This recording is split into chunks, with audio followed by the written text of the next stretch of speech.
Well, without question, our new CEO is surrounded by a suspicious cast of characters. Take a look at these people we just found. Here they are. It's Maggie and Cheryl and Joe. And of course, Joe, this is your last time on Huntley. No, I'm just teasing. Yes. No. No. John, you're included that's in that, right? Exactly. You That's are right. Yeah, this is it. suspicious. This is it. Lorna, we are so glad to have you here. The team here, I thought it'd just be good for us to have a few minutes for them to ask you some questions, and we'll learn a few things. Then let's transition and talk about some new initiatives you have underway. Sure. So let's begin with Maggie. First question for the new boss. Well, I think everybody wants to know why you made such a big decision like this. Why did you decide to become CEO of Crossroads and come back home? Thanks for acknowledging it's a big decision. Yeah. And aren't you going to say we used to work together? We did. It was awesome. And with Cheryl. My first boss here, yeah. I was your first boss here, wasn't I? Yeah. And Cheryl, when we back in the old days. Yeah. You know why? Because media is an amazing influencer. And I'm a lifer in using media for Jesus. That's why I came. And this is such a beautiful powerhouse. You've got an amazing team. You've got amazing resources. We've got a family of donors coast to coast. And media is just getting more powerful, more influential in the world. It changes the conversation in the world like that.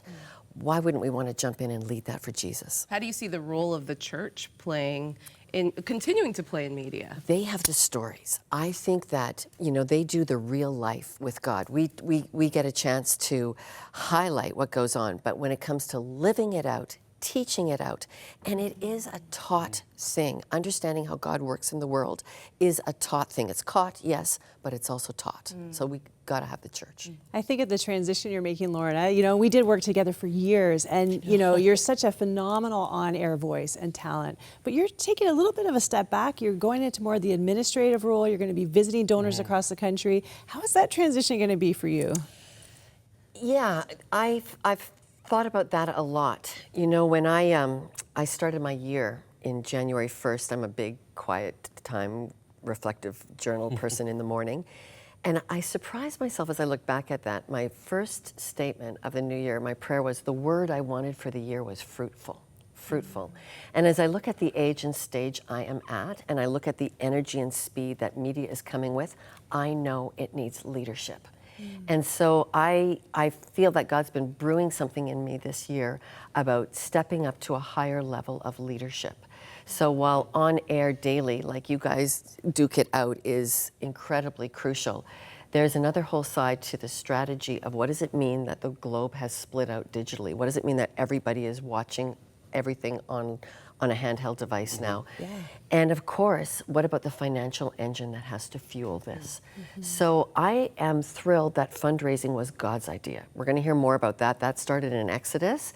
And we're going to figure out what it means to maintain the temple in the airwaves.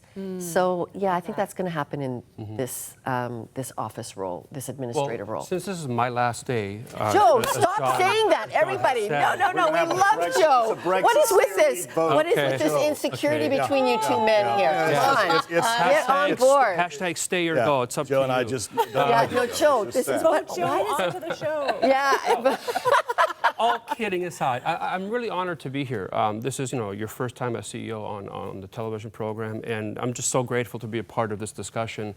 And I'm looking forward to what God's going to do through you. Huntley has been a major part in my family's life, and in fact, my entire family came to faith because of the prayer lines here at Huntley Street. Yeah. I didn't know that. What happened? Yeah. Briefly. Well, we don't have enough time for that here, but my mom called in 31 years ago, gave her life to Jesus, and how many became people an have saved evangelist. your family? 56 of my family members have come to faith since then. So you are a lifer also. I'm a lifer. You're a lifer. I didn't know it at the time, but I am. So let me say to our new CEO that how this works is we're getting this. So let's talk about some new initiatives. First of all, the founder's turning 80.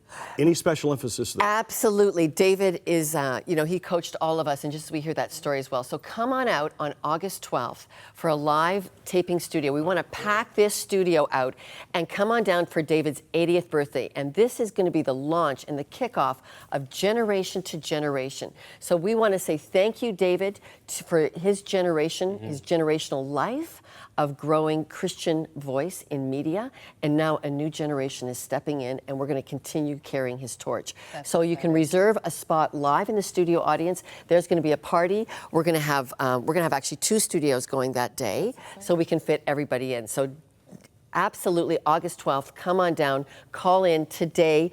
It's going to be first come, first gets a seat. All right, so when you phone on that let's line. rapid fire some other big things happening. Okay. Family Fun Fest. The whole back to school week, starting on August 29th, we are going to be doing back to school blessings. We are going to pray every kid from kindergarten to university and post-secondary off to school with a huge blessing. But then there's going to be a big family fun festival here on the grounds on September 24, where we as older people will pray for Canada's young people.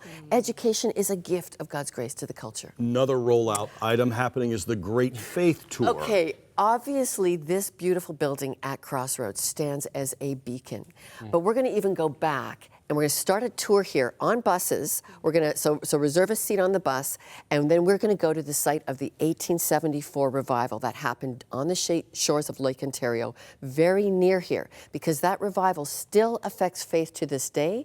We'll then be going on to the Aboriginal sites where the Mohawk Gospel came to Canada. We're going to go to a residential school. We stay for a night in downtown Toronto, and then we tour the Toronto Great Faith sites. Things like hospitals that started out of a women's Bible study, university colleges that started out of a Bible learning movement. This is going to be a great two-day tour. All right, one more, and you're the new boss, but I got to get this in.